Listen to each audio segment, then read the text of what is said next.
Hello friends, welcome to my channel UP PCS glory. इस video में हम Italy के एकीकरण के बारे में देखेंगे।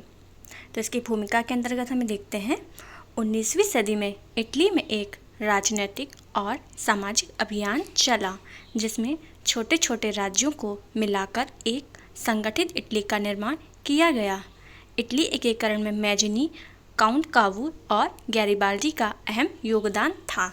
अब हम इटली एकीकरण के अंतर्गत जो एकीकरण जिन जिन राज्यों का या जिन जिन प्रदेशों का उसमें हुआ था उसको हम एक मैप के थ्रू इसमें दर्शा देंगे। जो चित्र है एकीकरण से पूर्व तथा पश्चात इटली, ये हमको बहुत ही ज़्यादा हेल्प करेगा। आंसर पॉइंट्स को अपने उसमें डालने से हमको अच्छे मार्क्स मिलेंगे और ये इम्प्रेसिव बनाता है हमारे आंसर को। तो ये चीज़ आप ज़रूर कीजिएगा।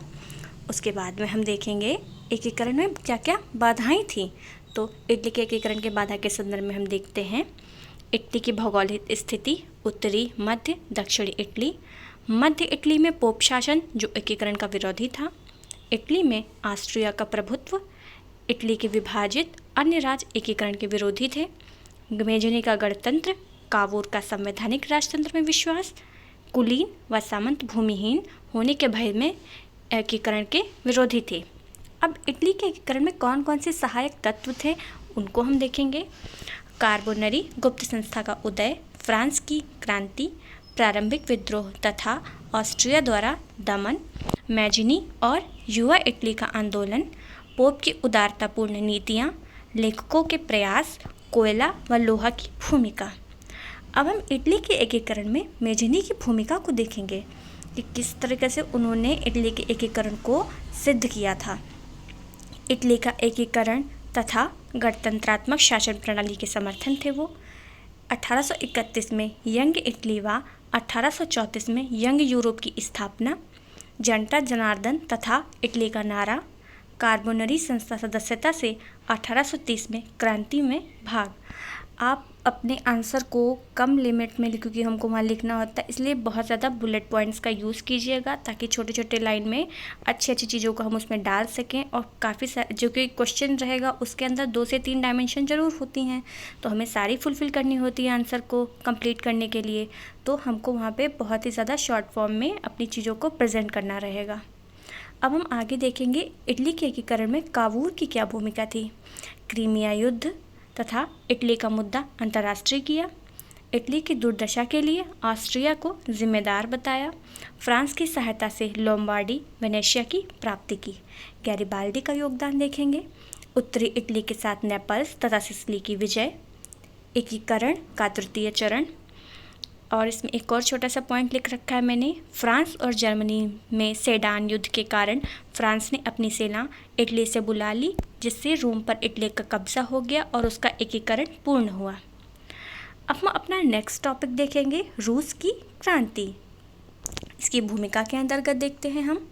वर्ष 1917 की रूसी क्रांति मुख्य रूप से पिछड़ी अर्थव्यवस्था, किसानों व मजदूरों की दयनीय स्थिति, निरंकुश व स्वेच्छाचारी शासन के अत्याचार का परिणाम थी।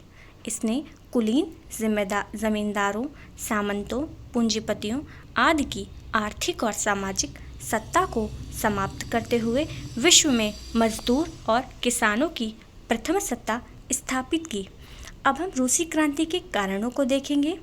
जारशाही का निरंकुश शासन, निकोलस द्वितीय का राजत्व के दैवी सिद्धांत, सामाजिक आर्थिक विषमता, सामंत पादरी का विशेषाधिकार, किसानों की दयनीय दशा, 67% भूमि पर कुलीन तथा 13% भूमि पर चर्च, श्रमिकों की दयनीय दशा तथा श्रम का शोषण, बौद्धिक विचारकों का प्रभाव, गॉर्की, टॉलस्टॉय, तुर्गनेव, मार्क्स, रूस जापान का युद्ध तथा 1905 की क्रांति, प्रथम विश्व युद्ध में लगातार पराजय एवं आर्थिक संकट।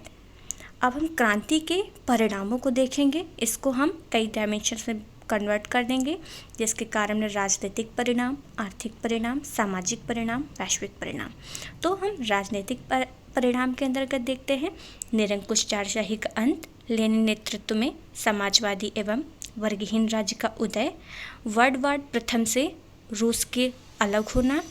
आर्थिक परिणाम के अंतर्गत देखेंगे उत्पादन साधनों पर राज्य का वितरण, नियोजित अर्थव्यवस्था, निजी संपत्ति की अवधारणा खत्म, ऊर्जा क्षेत्र, तकनीकी एवं वैज्ञानिक विकास।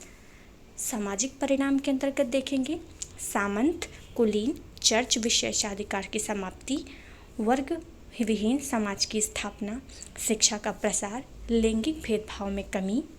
अब हम वैश्विक परिणाम के अंतर्गत देखेंगे अनेक देशों में साम्यवादी एवं समाजवादी दलों का गठन, श्रमिकों का बढ़ता महत्व, अंतर्राष्ट्रीय श्रम संगठन का गठन, नियोजित अर्थव्यवस्था की लोकप्रियता, मिश्रित अर्थव्यवस्था का विकास। अब हम रूस की क्रांति में लेनिन की भूमिका देखेंगे।